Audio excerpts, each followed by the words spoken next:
সিরিয়ার হ্যামস শহর নামে একটা শহর ছিল। সেই শহরের লোকেরা বোকা হিসেবে প্রসিদ্ধ। একদিন এক ব্যক্তি সেখানে গিয়ে দেখে এক মসজিদের মুয়াজ্জিনের ছুটিতে গিয়েছে। এর আজান দেওয়ার জন্য এক ইহুদিকে মসজিদে রেখে দেওয়া হয়েছে। তো এই ইহুদিটা আজান দিল বটে, কিন্তু আমি সাক্ষ্য দিচ্ছি যে মোহাম্মদ সাল্লাহ সাল্লাম আমার রসুল। এর স্তরে এই মহল্লার লোকেরা সাক্ষ্য দিচ্ছে যে হজরত মোহাম্মদ সাল্লাহ সাল্লাম আমাদের রসুল।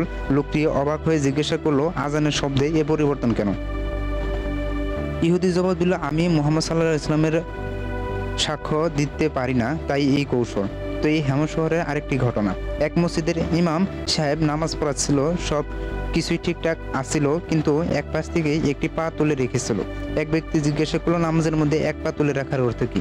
ইমাম সাহেব বললেন, এ পায়ে ময়লা জাতীয় কিছু লেগে আছে, তাই নাপাক হয়েছিল, ধোয়ার সময় পাইনি, তাই নামাজে পা উঁচু করে রেখেছি যাতে নামাজের কোনো রকম ক্ষতি না হয়। জাসি শহরে এক বুজুর্গ বয়ান করেন যে এক ব্যক্তি নামাজের ইমামতি করতে গিয়ে সিজদায় সাহু করলো, কিন্তু প্রকাশ্য দৃষ্টিতে নামাজের কোনো ভুল ছিল না। সবাই জিজ্ঞেস করলো, নামাজে কি হয়েছিল?